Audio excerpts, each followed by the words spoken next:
Šodien mēs ar Vilni esam atbraukuši uz ziemas rapšu lauku, jo būtu jāpieņem lēmums par augu aizsardzības līdzekļu lietojumu un arī par kādu ārpussakņu papildmēslojumu lietošanu.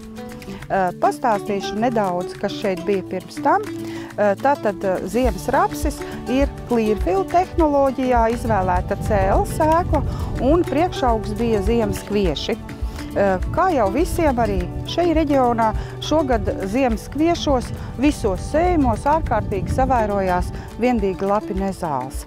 Tādas kā rūdzu smilga, lāčauza, gaļsāre, un tātad nokuļot šo priekšaugu, augsnē ir gana daudz nezāļu un tieši grūti ierobežojumās viendīgi lapju.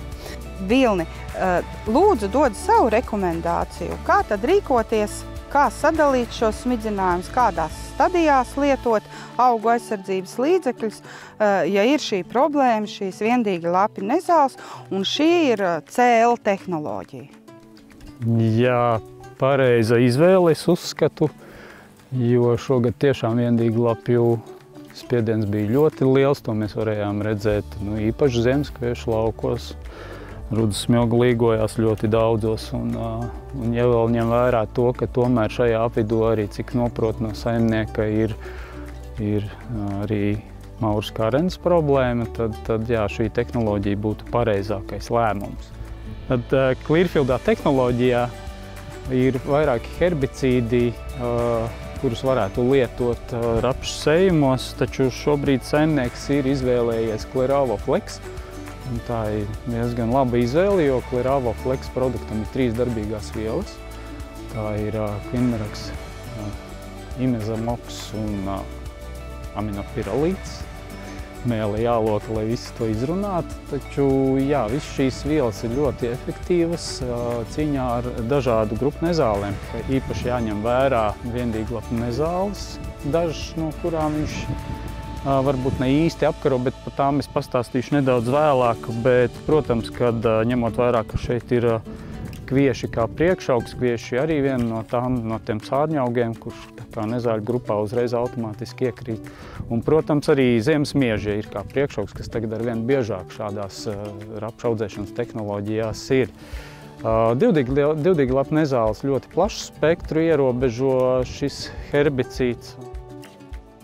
Šādā attīstības stadijā mēs redzam, ka rapsītim ir pirmās 2 īstās lapiņas un divdīgi lapu nezāles arī dažas. Viendīgi lapi mēs jau redzam, ka intensīvi dīkstis, īpaši rudzu smilgu un maurs karene.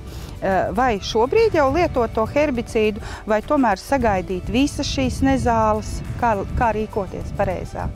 Herbicīda lietojums ir ieteicams par sadīgušiem kultūra augiem un, protams, jā, nezāļu stadijai arī jāpievērš ir liela uzmanība. Viņas nedrīkst būt pāraugušas, vairāk pa 2 īstajām lapām. Tas būtu tas efektīvākais veids. Daudz ir ieteikumos devas produktam no 1,4 līdz 2 litri uz hektāru. Īsti nekad man nav bijis pieredze spēlēties ar pazeminātām devām, jo tas ir tomēr paaugstināts risks. Un es no savas pieredzes iesaku tomēr pieturēties pie 2 litru devas. 2 litri uz hektāru, tātad Cleravo Flex. Kāds šis herbicīds ir maisījumā ar ārpussakņu mēslojumiem? Jo šis būtu arī tas brīdis, kad mums būtu kultūraugam jānodrošina pirmie nepieciešamie mikroelementi, tādi kā bors, molibdēns un mangāns. Jā, pirmkārt, paskatīsimies, pavērtēsim pašu kultūraugu. Ja mēs arī jau skatāmies, kad viņi nevienmērīgi tomēr ir sadīguši, daži ļoti mazi, tātad tā lapa virsma īsti, kur uzņemt kādu no ārpussakņu mēslojumiem nav. Otrakārt, arī Cleravo Flex ir diezgan tāds agresīvs ar 3 darbīgām vielām, kad varbūt arī īsti nevajadzētu šos maisījumus ar šiem maisījumiem aizrauties. Šos ārpussakņu mēslojumus varbūt vajadzētu nedaudz pagaidīt, tad, kad būs regulācija rudens, tad arī viņus pievienot. Tātad šobrīd, ja kaut ko grib vēl papildu mēslot, tad tas būtu augsnes mēslojumi, ja? Jā, tie maisījumā ar Klerāvo iet tādi kā Extenderrow, tādi kā humīnviela, ja humīnviela nav vēl lietota, tad tas būtu tas īstais brīdis. Ārpussakņu mēslojumiem visiem vajag pietiekamu lapu virsmu, taču pastāv tā problēma. Ziemas rapsītim rudenī ir jāuzņem 200 grami bora ar proporciju 1:5 molibdēns. Kamēr nav lapu virsma, to izdarīt nevar. Tomēr vienā reizē dot vairāk kā 100 gramus bora kultūraugam arī ir toksiski. Un tad ir tās smidzināšanas reizes mums vairāk nekā gribētos, bet tam ir jāvērš uzmanība. Kamēr šāds mazs rapsītis vēl ir, dažs tikai vēl dīkst un mazās dīgļu lapiņās, šeit nav lapu virsma.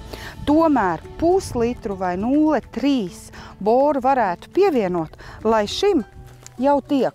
Un lai tā nākamā reize, kad mēs iesim ar augu augšanas regulātoriem, tad nebūtu pārāk liela bora deva vienā smidzinājuma reizē.